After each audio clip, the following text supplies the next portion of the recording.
Assalamualaikum warahmatullahi wabarakatuh. Perkenalkan, nama saya Rini Nur Hikmah dengan NIM A1J1222021 dari kelas A. Di sini saya akan mempresentasikan hasil tugas mandiri saya yang berjudul Analisis Kebutuhan Pengembangan Media Pembelajaran untuk Mata Pelajaran Biologi pada topik Sistem Reproduksi Manusia.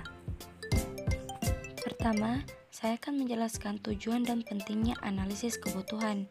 Tujuan analisis kebutuhan adalah untuk memahami apa yang diperlukan oleh siswa dalam proses pembelajaran, baik dari segi materi, metode pengajaran, hingga sumber daya yang mendukung perkembangan mereka. Dengan melakukan analisis ini, pendidik dapat merancang kurikulum dan strategi pembelajaran yang sesuai dengan karakteristik, kemampuan, dan minat siswa. Hal ini penting untuk memastikan bahwa setiap siswa mendapatkan pembelajaran yang relevan dan efektif, sehingga dapat mencapai hasil belajar yang optimal. Selain itu, analisis kebutuhan juga membantu mengidentifikasi kendala atau kesenjangan yang mungkin dihadapi oleh siswa, sehingga pendidik dapat memberikan dukungan yang tepat. Pentingnya analisis ini adalah untuk menciptakan lingkungan belajar yang inklusif dan responsif yang memaksimalkan potensi peserta didik dan meningkatkan kualitas pendidikan secara keseluruhan. Berikutnya deskripsi topik. Topik yang saya pilih yaitu sistem reproduksi manusia. Nah, sistem reproduksi manusia terdiri dari organ-organ yang memungkinkan manusia untuk berkembang biak. Pada pria, sistem ini meliputi testis yang menghasilkan sperma dan saluran reproduksi seperti vas deferens serta penis.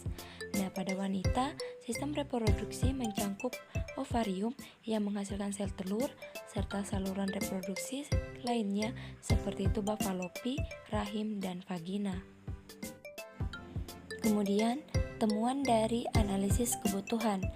Yang pertama, banyak peserta didik mengalami kesulitan dalam memahami konsep dasar terkait sistem reproduksi manusia.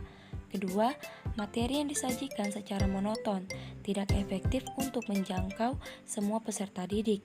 Yang ketiga, peserta didik merasa lebih tertarik jika pembelajaran menggunakan teknologi interaktif seperti aplikasi edukasi, kuis online, dan virtual reality untuk mempelajari anatomi organ. Yang keempat, rendahnya motivasi peserta didik dalam mengerjakan soal evaluasi. Nah, yang terakhir, peserta didik tidak seluruhnya hadir ke sekolah, sehingga pembelajaran yang diperoleh tidak merata, dan materi IPA yang sangat kompleks tidak selesai secara optimal karena keterbatasan waktu belajar di kelas. Selanjutnya, kebutuhan teknologi dan sumber daya. 1. Perangkat komputer atau mobile. Peserta didik memiliki perangkat yang memadai, seperti laptop, tablet, atau smartphone untuk mengakses media pembelajaran tersebut. Kedua, koneksi internet. Koneksi internet yang stabil sangat penting untuk mengakses materi, mengikuti diskusi, dan mengerjakan tugas secara online. Yang ketiga, modul pembelajaran yang interaktif. Buat modul yang mencakup teks, gambar, video, dan animasi yang menjelaskan struktur dan fungsi sistem reproduksi manusia. Nah, konten ini harus menarik dan mudah dipahami. Nah, yang terakhir, sumber daya. Sumber daya yang dibutuhkan dalam analisis ini yaitu e-book dan artikel ilmiah, video edukasi, serta infografis. Berikutnya, rekomendasi media.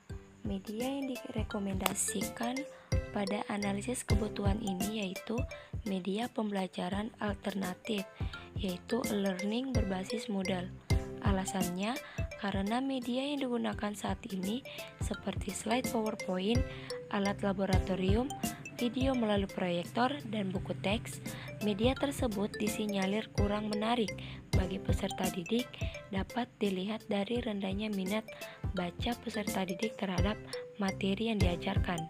Terdapat peserta didik yang tidak serius saat pembelajaran berlangsung, dan rendahnya motivasi peserta didik dalam mengerjakan soal evaluasi.